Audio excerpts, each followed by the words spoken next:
ଜଗନ୍ନାଥ ମହାପ୍ରଭୁ ଜଗନ୍ନାଥ ସ୍ୱପ୍ନରେ ଗଜପତିକୁ ଜଣାଇଦେଲେ ଯେ ମନ୍ତ୍ରୀ ଗଜପତିଙ୍କର ଯେଉଁ ହସ୍ତ ଛେଦନ କରି ନେଇ ଜଗନ୍ନାଥ ବଲ୍ଲଭ ଉଦ୍ୟାନରେ ପୋତିଥିଲେ ସେହି ପୋତା ହୋଇଥିବା ସ୍ଥାନରେ ହିଁ ଦୟଣା ସୃଷ୍ଟି ହୋଇଛି।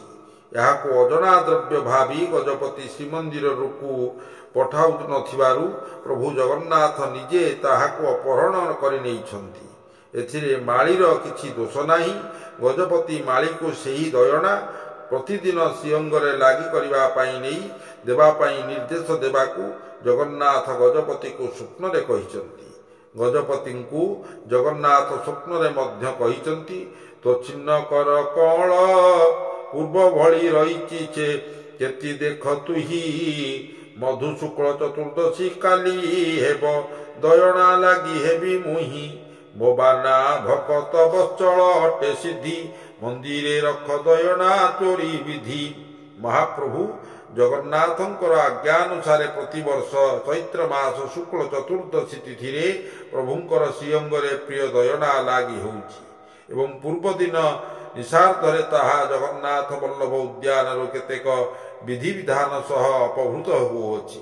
ତୁଳସୀ ଭଳି ଦୟଣା ମହାପ୍ରଭୁ ଜଗନ୍ନାଥ ପ୍ରିୟ ହୋଇଥିବାରୁ ପ୍ରଭୁ ନିଜେ ତାହାକୁ ଚୋରି କରି ଦମନକ ବା ଦୟଣା ଚୋରି ଯାତ୍ରା ପ୍ରଚଳନ କରିବା ପାଇଁ ଗଜପତିଙ୍କୁ ନିର୍ଦ୍ଦେଶ ଦେଇଥିଲେ। ଯେଉଁ ମାଳି ପ୍ରଭୁଙ୍କର ଶ୍ରୀଅଙ୍ଗ ଲାଗି ପାଇଁ ଦୟଣା ଯୋଗାଏ ସେ ଦୟଣା ମାଳି ଭାବେ ପରିଚିତ। ପୁରୁଷୋତ୍ତମ କର୍ମାଙ୍ଗୀରେ ଅଛି ଦୟଣା ମାଳି ଚୋରି ଦୟଣା ଗୁଚ୍ଛ କରି ବିଡ଼ା ବାନ୍ଧି ଯୋଗାଇ ଅଧିବାସୀଙ୍କୁ ଆଣିଦେବ। ଏମନ୍ତ ଇଏ ବାହାର ଖଟଣି। ଶ୍ରୀ ଜଗନ୍ନାଥଙ୍କର ସେବାୟତ ସତ୍ତ୍ୱଲିପି ଅନୁଯାୟୀ ଏମାନେ ଶାଢ଼ୀ ବନ୍ଧା ସେବକ। ସେବା ବଂଶାନୁକ୍ରମିକ। ସେବା ବନ୍ଦ ହେଲେ ଖେଇ କୋରଖ ହେବ।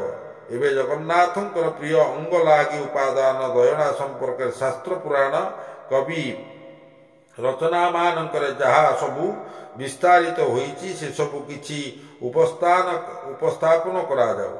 କବି ଲୋକନାଥ ବିଦ୍ୟାଧର ନୀଳାଦ୍ରି ମହୋତ୍ସବ କାବ୍ୟରେ ଦୟଣା ମାହାତ୍ମ୍ୟ ଦର୍ଶାଇ ଲେଖିଛନ୍ତି,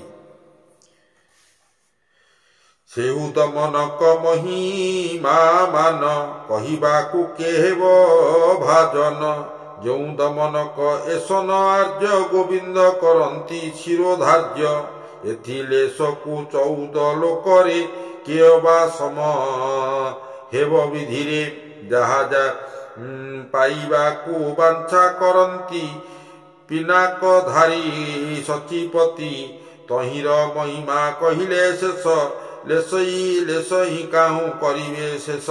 ତୁଳସୀ ପରି ଦୟଣା ମଧ୍ୟ ଜଗନ୍ନାଥଙ୍କର ପ୍ରିୟ ଶ୍ରୀଅଙ୍ଗ ଲାଗି ଉପାଦାନ ହୋଇଥିବାରୁ ଦୟଣା ମଣ୍ଡିତ ଶ୍ରୀଜଗନ୍ନାଥଙ୍କୁ ପ୍ରାର୍ଥନା କରି ଭକ୍ତ କବି ଶାଲବେଗ ଲେଖିଛନ୍ତି, ଆହେ ନୀଳଗିରି ତୁମ୍ଭ ଶ୍ରୀଭୁଜେ ଦୟଣା କେରି କେରି କହେ ଶାଲବେଗ ହୀନମତି ଶ୍ରୀଅଙ୍ଗା ଚରଣେ ରହୁମତି ଶ୍ରୀଜଗନ୍ନାଥଙ୍କୁ ଜଣାଣ କରୁଛି ଦୟା କର ବାରେ ଲକ୍ଷ୍ମୀପତି। କବି ଦୀନକୃଷ୍ଣ ଦୟଣା ପ୍ରିୟ ଶ୍ରୀଜଗନ୍ନାଥ ଉଦ୍ଦେଶ୍ୟରେ ଲେଖିଛନ୍ତି, ସୁଚଞ୍ଚ ଠାଣିରେ 100 ସୁବର୍ଣ୍ଣ ସୂତା ଚୂଳରେ ଦୟଣା ଗଭା କସ୍ତୁରୀର ଚିତା।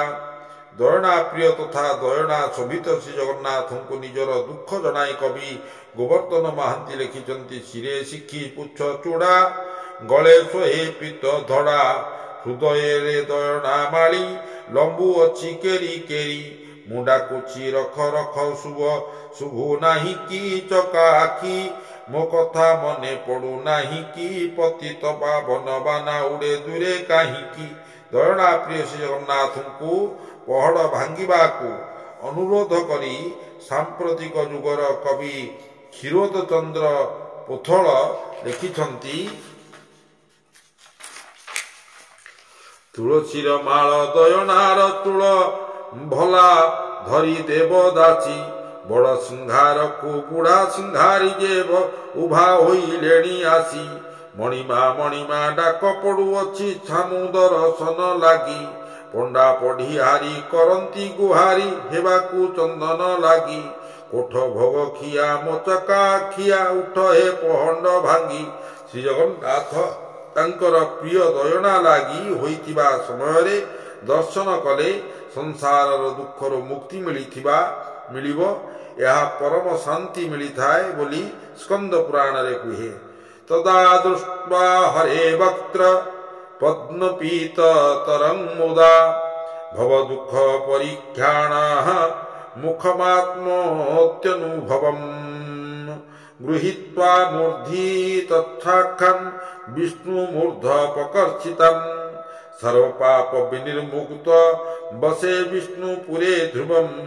ପରିଶେଷରେ ପାଠକମାନଙ୍କୁ ପଦ୍ମର ଲାବଣ୍ୟ, ପତ୍ର ନିହିତ ଶାଶ୍ୱତ ପ୍ରେମ, କୀର୍ତ୍ତନ କୀର୍ତ୍ତି, ଶଙ୍ଖର ଅମିଳନ ଶୁଭ୍ରତା, ତୁଳସୀର ପବିତ୍ରତା, ବାତ୍ସଲ୍ୟ ମମତାର ଅମୃତ, ଗୀତ ଗୋବିନ୍ଦର ଲାଳିତ୍ୟ, କବିର ଦୃଢ଼ ବିଶ୍ୱାସ, ଦୟଣାର ସୁବାସ ପ୍ରଦାନ କରିବା ପାଇଁ ପ୍ରାର୍ଥନା କରୁଅଛି। ପ୍ରିୟ ଭୂଷଣ ଜଗନ୍ନାଥ ତୁମ ଚରଣେ ରଖି ମାଥ ଏତିକି କରୁଅଛି ଅଳି କରୁଣା କରବ ନ ମାଡ଼ି ନାମ ଉଚ୍ଚାରି ଜୀବ ଯାଉ ଅନ୍ତେ ପରମ ଗତି ହେଉ।